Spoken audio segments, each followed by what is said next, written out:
Bienvenue sur Analyse du Monde, la chaîne dissidente qui donne des informations peu connues et multithématiques.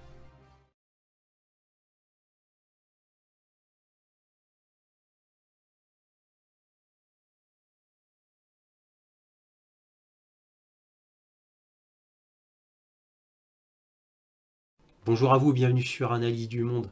Comme d'habitude, si cette vidéo vous plaît, un petit pouce, un abonnement, un commentaire pour me dire ce que vous en avez pensé.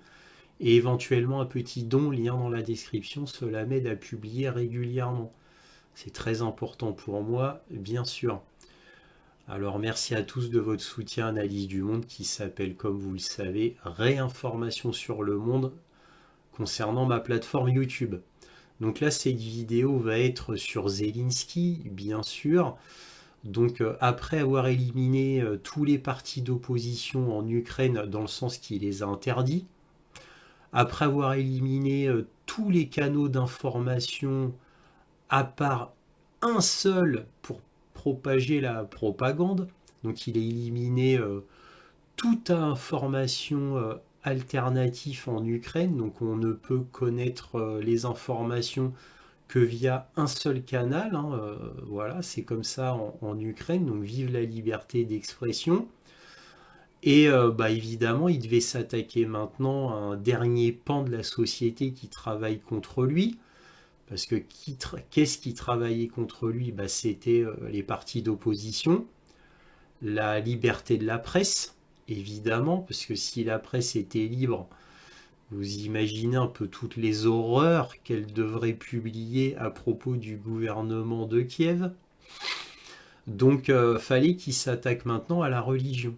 Et oui, alors à la religion orthodoxe. Alors, pourquoi? Parce que les religieux orthodoxes, ou même simplement les gens communs qui sont orthodoxes, tout simplement, ont une vue beaucoup plus conservatrice de la façon de vivre et ont une vue beaucoup plus russe parce que la religion orthodoxe évidemment prône des principes de vie, prône des valeurs que le gouvernement kievien évidemment ne veut surtout pas voir dans son pays, tout simplement parce que cela va contre le gouvernement de Kiev.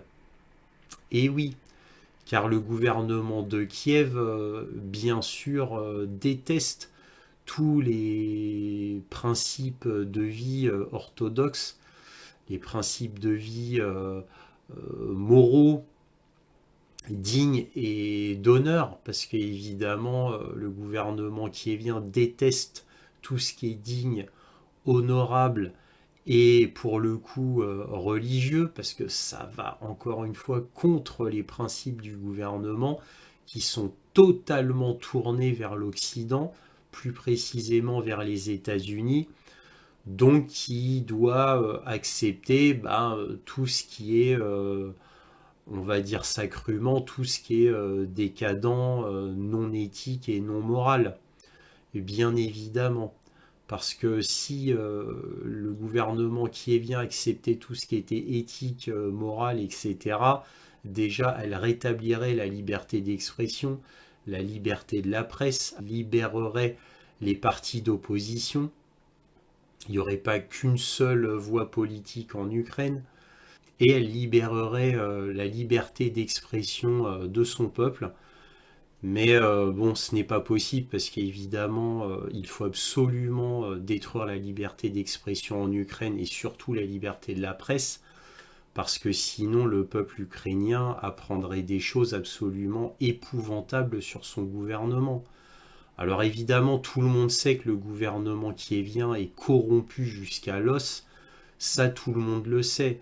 On sait très bien qu'il y a les néo-nazis au pouvoir en Ukraine, mis en place par les États-Unis en 2014. Ça, beaucoup d'Ukrainiens commencent à le savoir. Mais il y en a encore une grande majorité qui ne sait pas tout ça. Parce qu'en Ukraine, toute information est étouffée, absolument tout. Donc c'est très difficile pour le peuple ukrainien d'avoir accès à de la vraie information. Bon bref, je m'arrête là, vous avez compris comment ça se passe en Ukraine avec Zelensky. Maintenant, On va passer à l'analyse de quelques sites internet, vous allez voir, c'est extrêmement intéressant. Alors commençons d'abord par Courrier International qui dit Religion, Zelensky s'attaque à l'église orthodoxe ukrainienne soupçonnée d'accointance avec Moscou. Le président ukrainien a annoncé une série de mesures visant à sanctionner et à stopper les activités des organisations religieuses proches du Kremlin. Une partie de l'église orthodoxe est directement mise en cause. Alors ça, c'était le 2 décembre 2022. Donc évidemment, dès que le gouvernement de Zelensky a été au pouvoir, le SBU avait mis sous surveillance l'église orthodoxe d'Ukraine, pour information. Et en fait, l'église orthodoxe ukrainienne, bien sûr, est vue comme un agent du Kremlin, disons les choses telles quelles. Alors quand ils disent une partie de l'église orthodoxe est directement mise en cause, évidemment, là c'est le Courrier International qui dit ça, faut comprendre, c'est toute l'église orthodoxe, bien évidemment. Donc moi je vous le dis, j'ai vu des églises orthodoxes brûlées en Ukraine. On voit les vidéos sur Telegram, on voit des prêtres sortis par le SBU, Manu Militari, on voit des villageois se mettre devant une porte d'église pour protéger le prêtre qui est réfugié à l'intérieur. Mais je vous parle pas de 2 villageois, je vous parle d'une grande partie du village qui se met devant la porte pour interdire l'entrée à une dizaine de soldats du SBU qui sont bien embêtés d'ailleurs parce qu'ils n'ont pas pu entrer. Mais vous voyez, il y a plein de choses comme ça qu'on peut voir sur Telegram ou même sur YouTube qui montrent la persécution intense de l'église orthodoxe ukrainienne. On va passer à un autre site et là vous voyez c'est Polity Crossing et là on voit Tucker Carlson, l'inénarrable Tucker Carlson, et là il est sur Fox News quand il était encore sur Fox News. Donc, que lit-on? Le cabinet de Zelensky conçoit des moyens de punir les chrétiens. Zelensky est bien plus proche de Lénine que de George Washington, c'est un dictateur. Alors là, que lit-on? Ça a été publié le 8 décembre. Tucker regarde à quel point George Washington et Winston Churchill, financés par les États-Unis, sont à la hauteur de leur titre en fermant l'opposition politique et en interdisant les pratiques religieuses au nom de la démocratie. Les faits saillants comprennent 2 points. Quoi que vous pensiez de la guerre en Ukraine, ça c'est Tucker qui parle, quoi que vous pensiez de la guerre en Ukraine, il est clair que Zelensky n'a aucun intérêt pour la liberté et la démocratie. En fait, Zelensky est bien plus proche de Lénine que de George Washington. C'est un dictateur. C'est un dangereux autoritaire qui a utilisé 100 milliards de dollars d'impôts américains pour ériger un État policier à parti unique en Ukraine, et ce n'est pas exagéré. Au cours de l'année écoulée, Zelensky a interdit les partis d'opposition, il a fermé les médias critiques par la force. Il a arrêté ses opposants politiques, il a envoyé des soldats dans des églises et a arrêté des dizaines de prêtres sans aucune raison valable et en violation flagrante de la constitution ukrainienne, qui n'a plus d'importance d'ailleurs. Et face à cela, l'administration Biden n'a rien dit, pas un mot. La semaine dernière, il a annoncé sa semaine pour interdire une religion entière. L'Église orthodoxe ukrainienne est pour saisir ses biens. Tout cela pour n'avoir pas été suffisamment fidèle à son régime. Un pays libre n'interdit pas une religion majeure simplement parce qu'elle n'est pas entièrement d'accord avec le gouvernement, avec le programme politique du peuple qui dirige le pays. Mais Zelensky le fait, et son cabinet est en train de concevoir des moyens de punir les chrétiens pour avoir pratiqué leur ancienne religion, interdite dans l'Ukraine. Des sanctions personnelles, économiques et restrictives seront appliquées à tout chrétien surpris en train d'adorer de manière non approuvée. En mai, George W. Bush, le grand défenseur de la chrétienté, a rencontré Zelensky lors d'un appel Zoom et l'a ensuite décrit comme le Winston Churchill de notre temps, un homme qui devrait être félicité pour son engagement envers la liberté. Alors là, c'est trop fort. Alors, où en est George W. Bush sur cette question, maintenant que son ami, le George Washington d'Ukraine, a interdit une forme de christianisme dans ce pays? Eh bien, George W. Bush est également resté silencieux, tout comme de nombreux membres prétendument chrétiens du Congrès. Ils soutiennent Zelensky, peu importe le nombre de chrétiens qu'il arrête, peu importe le nombre d'églises dont il s'empare. Donc s'ils défendent un homme qui a fermé les médias d'opposition, arrêté ses opposants politiques, arrêté des prêtres, envoyé l'armée dans des monastères puis interdit une religion, s'ils défendent tout cela et appellent cela la liberté, je défendrai n'importe quoi. Voilà. Donc il veut dire, tous ceux qui défendent Zelensky pourraient dire je défendrai n'importe quoi. Voilà, ma traduction Google. Donc je vais vous mettre les liens dans la description de tous ces sites.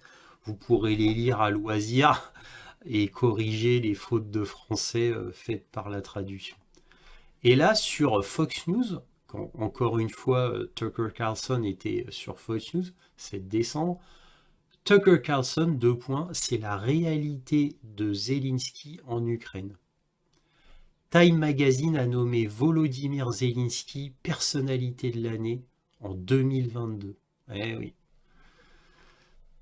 Bonsoir et bienvenue à Tucker Carlson ce soir. Donc là, c'est Tucker Carlson qui parle. Donc là, je vous lis ce que dit Tucker Carlson. Je vous ai passé les premiers paragraphes parce que c'était moins intéressant, mais vous pourrez consulter ces sites à loisir. Les liens sont dans la description. Donc je vous lis Tucker Carlson. Au cours des 2 dernières années, Zelensky interdit les partis d'opposition. Il a fermé les médias critiques par la force. Il a arrêté ses opposants politiques. Il a envoyé des soldats dans les églises. La police secrète de Zelensky, le SBU, a fait des descentes dans des monastères à travers l'Ukraine, même un couvent plein de religieuses, et a arrêté des dizaines de prêtres sans aucune raison justifiable et en violation flagrante de la constitution ukrainienne, qui n'a plus aucune importance en Ukraine. Et face à cela, l'administration Biden n'a rien dit, pas un mot. Au lieu de cela, il continue simplement à faire pression pour envoyer à Zelensky plus d'argent des contribuables américains. Alors naturellement, Zelensky est devenu beaucoup plus audacieux. Pourquoi ne le ferait-il pas? La semaine dernière, il a annoncé son intention d'interdire une religion entière, l'Église orthodoxe ukrainienne, et de saisir ses biens. Tout cela pour manque de loyauté envers son régime. Et il l'a dit à haute voix, regardez ça. Là, c'est extrait de Volodymyr Zelensky. Zelensky qui parle. Nous devons créer de telles conditions où tout peuple dépendant de l'agresseur du pays ne pourra pas manipuler les Ukrainiens et affaiblir l'Ukraine de l'intérieur. Premièrement, le Conseil national de sécurité et de défense a chargé le gouvernement de soumettre à la Verkhovna Rada, le Parlement ukrainien, un projet de loi interdisant aux organisations religieuses affiliées à des centres d'influence de la Fédération de Russie d'opérer en Ukraine. Voilà, ça c'était Zelensky qui parlait. Ça c'est Tucker qui reprend. Un pays libre n'interdit pas une grande religion simplement parce qu'elle n'est pas entièrement d'accord avec le programme politique des gens qui dirigent le pays. Mais Zelensky fait cela et son cabinet est en train de concevoir des moyens de punir les chrétiens pour avoir pratiqué leur ancienne religion interdite en Ukraine. Citation: des sanctions économiques et restrictives personnelles seront appliquées à tout chrétien surpris en train d'adorer de manière non approuvée. Fin de la citation. Aujourd'hui, l'Église orthodoxe ukrainienne a plus de 1000 ans. Avec le plein soutien de l'administration Joe Biden et du Congrès américain, Zelensky a décidé de l'interdire. Voici donc la réponse d'un évêque à cette nouvelle. Donc c'est un évêque orthodoxe oriental qui parle. Nous, frères et sœurs, marchons avec Dieu, n'ayez pas peur, il y a des gens qui veulent arrêter notre Église et notre foi orthodoxe. Dieu arrêtera ces gens, frères et sœurs, ces gens commencent à se battre contre Dieu.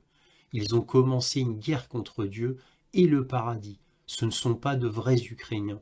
Notre Ukraine est une Ukraine bénie et fidèle, et toute l'Ukraine orthodoxe prie aujourd'hui. Voilà. Alors là, Tucker Carlson reprend, vous n'êtes pas autorisé à envoyer des soldats dans les églises. Vous n'êtes pas autorisé à arrêter des dizaines de prêtres parce qu'ils refusent de s'incliner devant vous. Vous n'êtes pas autorisé à interdire des religions entières. Donc la plupart des médias américains, la plupart ont simplement ignoré cela. Certains ont trouvé des excuses pour cela. Oh, ils doivent faire ça parce qu'il y a une guerre. Mais il n'y a aucune justification à cela. L'Église orthodoxe ukrainienne n'est pas russe, elle est ukrainienne. Elle n'a aucun lien avec le gouvernement de Poutine. Il a en effet officiellement dénoncé l'invasion russe de l'Ukraine, donc encore une fois, rien ne justifie la destruction et l'interdiction de cette Église. Et pourtant, les nombreux soutiens célèbres de Zelensky en Occident n'ont rien dit à ce sujet. Et ils devraient le savoir. En mai, George W. Bush, le grand défenseur de la chrétienté, a rencontré Zelensky lors d'un appel Zoom. Et là, je vous ai déjà lu ça, donc je ne vais pas recommencer. Mais vous avez vu au moins un petit aperçu de ce qu'il en est en réalité. Et encore une fois, grâce à Tucker Carlson, dont j'ai mis 2 vidéos Twitter là, tout récemment. Donc vous voyez toujours que grâce à Tucker Carlson, la plus grande voix médiatique des États-Unis, enfin la parole se libère et il y a de plus en plus d'Américains, mais même d'Européens, qui commencent à ouvrir les yeux et à connaître la vérité concernant le gouvernement de Zelensky. Voilà, c'est fini. Si cette vidéo vous a plu, un petit pouce, un abonnement, un commentaire, cela m'aide à être plus visible, merci beaucoup pour cela. Et éventuellement, un petit don, lien dans la description, cela m'aide à publier régulièrement. Merci beaucoup de votre soutien à Analyse du Monde et à Réinformation sur le Monde. Merci encore à tous et toujours, soyez curieux.